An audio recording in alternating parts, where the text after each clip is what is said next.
coachedu.net.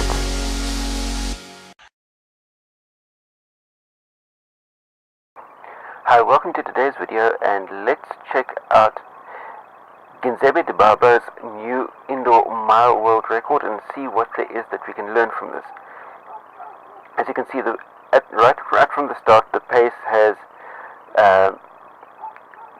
cranked up a whole lot right from the get-go, and also, as you can see, we've got a pace set up front, and it's taken Dibaba just half a lap or so to be able to catch back up to the pace setter, who's going to be sitting there. And immediately what you can see is one lap down, and the pace that's being set has split the field wide open. You've got the pace setter plus 4 runners out front, and everybody else is struggling down at the back. And you'll probably see by the time you get to about 600 meters that there'll be yet another split, and it'll be just effectively the pace setter plus Dibaba that'll be out front. Something else that you should bear in mind and have a look at here is Dibaba's strike rate as she's running along. You'll notice that the pace setter that you got out front, she's running at about foot strike rate of about 95. Dibaba's sitting at about 100, 102 at the moment. And 100, 102 is Dibaba's normal strike rate. And if you compare that out to cycling cadence, a foot strike or a cadence of, should I say, 100, 102, she's on about 200 to 204 foot strikes per minute. There you go. You can see already that there's been yet another split in the field, and it's just Dibaba and the pace setter that are out front. You've got the first 600 meters in a minute 34. So Dibaba's maintaining a constant pace here to be able to get under the current world record. And you'll see how much she was able to crank it out. But very interesting to notice, still 100, 102 cadence, 200 to 204 foot strikes per minute.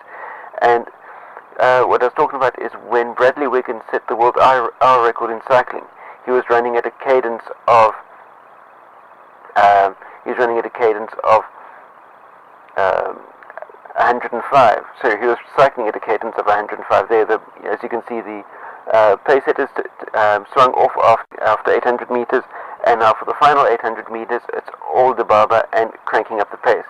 You can see that her pace is increasing, but her pace is increasing due to the fact that she's kicking out her strides stronger at the back. She's not overstriding out the front. She's not overstriding in order to be able to heel strike. What she's doing is she's kicking her legs more powerfully out the back, and that means that she's still coming down with a 4-foot strike. You'll notice both Dibaba sisters with their world records are running with a 4-foot strike. Heel striking when it comes to world record pace is a thing of the past.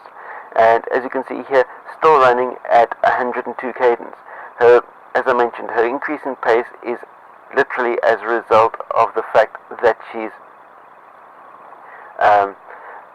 driving stronger out the back of her stride, but keeping the foot strike rate exactly the same. We're into the last 400 meters here at the moment, which is literally now just a couple of laps to go. I think when she comes around here, it'll be another 2 laps to go.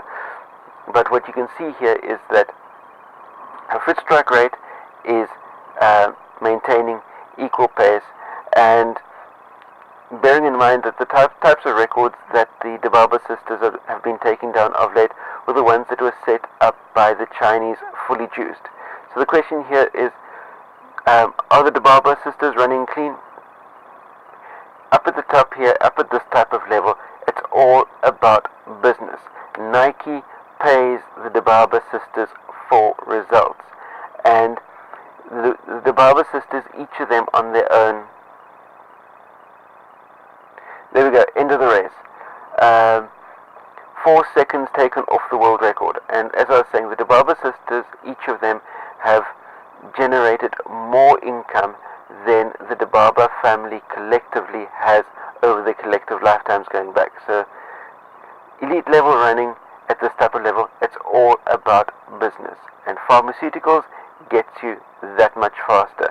Microdosing EPO can't be picked up by the biological passport system. It's as simple as that. So That's it for this time.